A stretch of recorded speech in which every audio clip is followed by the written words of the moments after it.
It's 2007 when Jessica and Garrett G meet for the first time. We actually met, we were serving church missions for our church back in Vladivostok, Russia, when we were 20 and 21.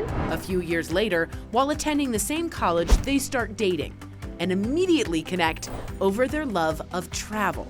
Our second date was me traveling to Colorado to see Jessica.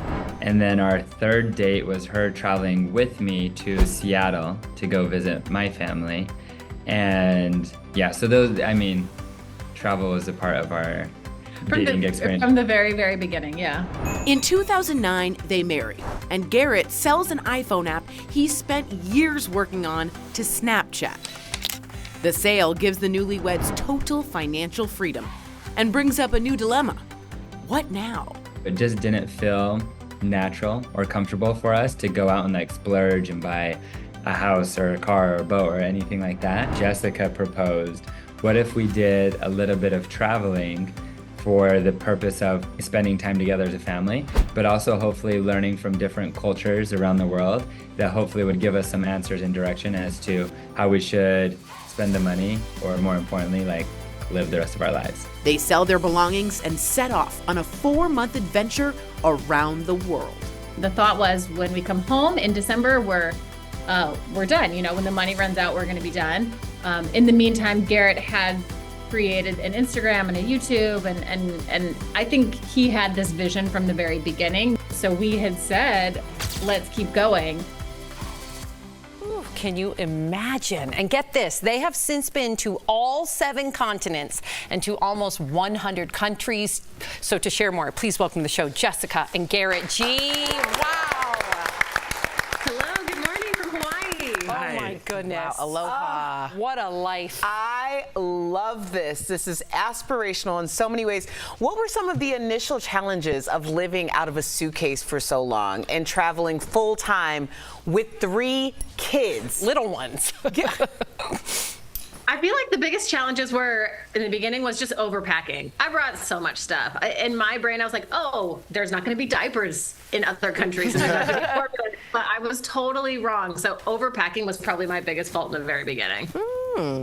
I feel like I need to say nice life, y'all. Yeah, good job. This is so cool. You've gotten this unique experience where you've gotten a chance to see so many countries. So did you fall in love with any countries that you didn't expect you would? I remember one of the first countries we visited was New Zealand, and ever since, Jessica has been making her best attempts to move to New Zealand. Yes. Just absolutely fell in love with it. But that's been the way for a lot of countries, that we go there just very open-minded, fall in love with it, and could just really settle down there. It's a really special opportunity to experience that side of just so many different cultures. Oh, the nomadic ideal. Oh my God. You're known as the bucket list family. How often are you adding things to the list? And can I ask, do your kids contribute? Can they be like, I want to swim with octopi, and then you do? Yeah, so actually a couple months ago, we said, what do you guys want to do this summer? And my daughter Dorothy was saying she wanted to go see the panda bears in China. So this summer, we're off to go see the panda bears in Chengdu, China. Oh my God. Love it. So you two make traveling look pretty effortless, but also fun. But everyone has a traveling nightmare. So what was the worst travel day that you've ever had?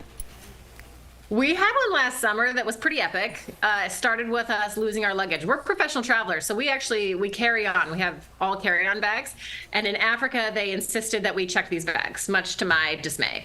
So check our bags, lose our luggage.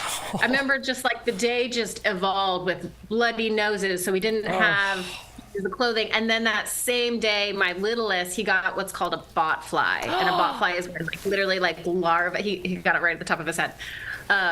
A fly implants its larva, so there's literally it was awful.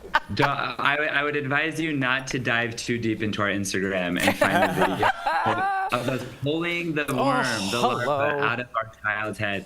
It was a lot, and it didn't help that we didn't have our luggage to change of clothes. He was bleeding.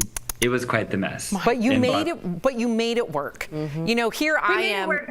We did get our luggage back. Good. And now he goes to school and he brags to all of his friends about his, what we call it, the head monster.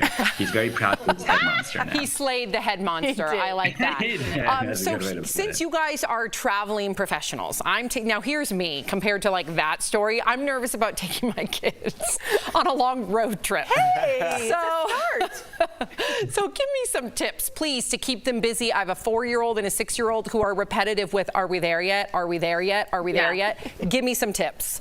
My favorite tip, especially for probably kids about your ages, is to get them involved in the planning, get them involved in the packing. They know what's in their backpack. They know what snacks are coming. They're really excited for the journey, not just the destination. Oh, I love that. So cute. And can I just comment really quickly on Garrett's shirt? It says, "Ask me about my wife's book." Smart. And I have it right here. Smart.